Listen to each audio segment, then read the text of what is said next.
दिन पहले, कुछ हफ्ते पहले उनकी बहन की भी मौत हुई थी, जो एक युवा मतलब की मौत थी। तो ये एक बहुत ही दुखद जो है मौका है, और हम अपनी संवेदना व्यक्त करते हैं। खास तौर पे उनकी माँ की मौत उस वक्त हुई जिस दिन वो लाइव थे हमारे यहाँ स्त्री काल पर, और उस वक्त वो ओबीसी आरक्षण कार्यक्रम पर चर्चा चल रही थी। उसी दौरान जो है उनकी माता की तबीयत जो है और खराब हुई थी, और फिर उनको जाना पड़ा था। तो स्त्री काल की तरफ से हम अपने समस्त स्त्री काल परिवार और समस्त श्रोताओं, दर्शकों की तरफ से संवेदना व्यक्त करते हैं, और इस तकलीफ की घड़ी में उनके साथ हैं, उनके परिवार के साथ हैं, उनके संबल के तौर पर। तो संजीव जी, सबसे पहले आप इस पर मतलब अपनी बात रखिए।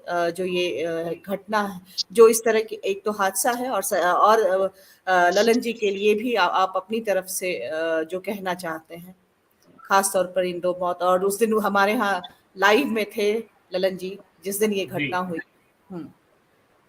मनोरमा, ये मेरे लिए भी एक पारिवारिक क्षति जैसा है।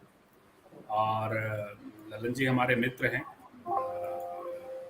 और एक प्रगाढ़ रिश्ता इन दिनों हम लोगों का बनता रहा है।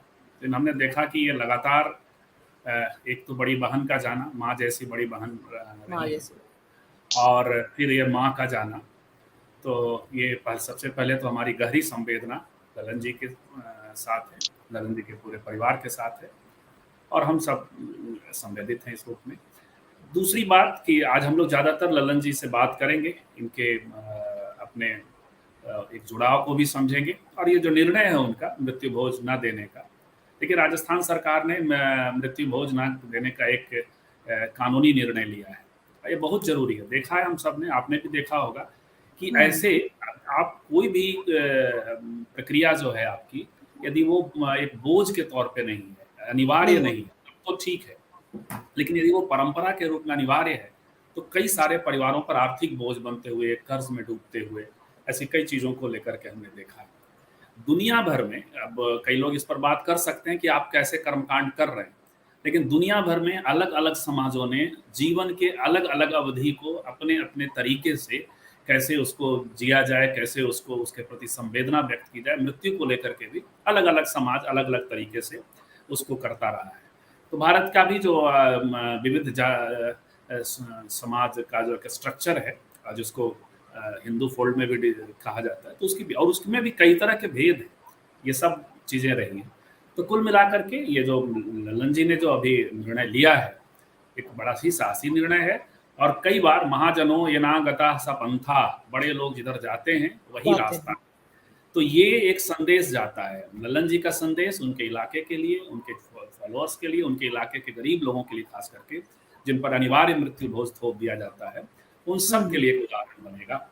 मुलायम सिंह यादव का परिवार भी मृत्यु भोज नहीं दे रहा, उस इलाके में भी 40 साल से मृत्यु भोज का बहिष्कार है। मनोरमा जी, तो ये एक मतलब दुख और संवेदना की घड़ी के साथ साथ मतलब ये एक बहुत ही जरूरी पहल भी है, क्योंकि ये दुख जो है किसी ना किसी तरह से कभी ना कभी सभी के घरों पर, मतलब सभी के यहाँ इस तरह से ये आता रहता है। लोग इस जो है जो निजी तौर पे जो है इस तरह के मतलब मौके उनके भी जीवन में आते हैं, और जहां पर वो उनके लिए जो आर्थिक रूप से संपन्न नहीं है, उनके लिए बहुत बहुत बुरी स्थिति हो जाती है कि किस चीज का एक तो दुख होता ही है, साथ में ये अलग तरह का बोझ आ जाता है। और उस दुख के गुजर जाने के बाद जो है तमाम जो चीजें हैं वो वहां पर आकर केंद्रित हो जाती है कि कैसे बहुत लोग कर्ज लेकर करके उन्हें करना पड़ता है। तो वो फिर एक लंबा चक्र हो जाता है उनके लिए। हाँ, ये सारी चीजें। ललन जी, आप मतलब कि इसके मतलब पहली एक जो है ना, आप पहली बात अपनी इस पे क्या कहना चाहेंगे, जो ये क्यों और कब, क्या इससे पहले भी कभी आपके जैसे पिता और इन लोगों ने कभी यही इस तरह से रिफॉर्म की तरफ में था रुझान, या ये आप शुरू कर रहे हैं, और इसके पीछे की सोच क्या है? सबसे पहले तो मैं आप सबों का हृदय से आभार व्यक्त करता हूँ, पूरे स्त्री काल की पूरे टीम को। और ये इस विषय को आप लोग इस मीडिया के, सोशल मीडिया के डोमेन में ले आए, और हमें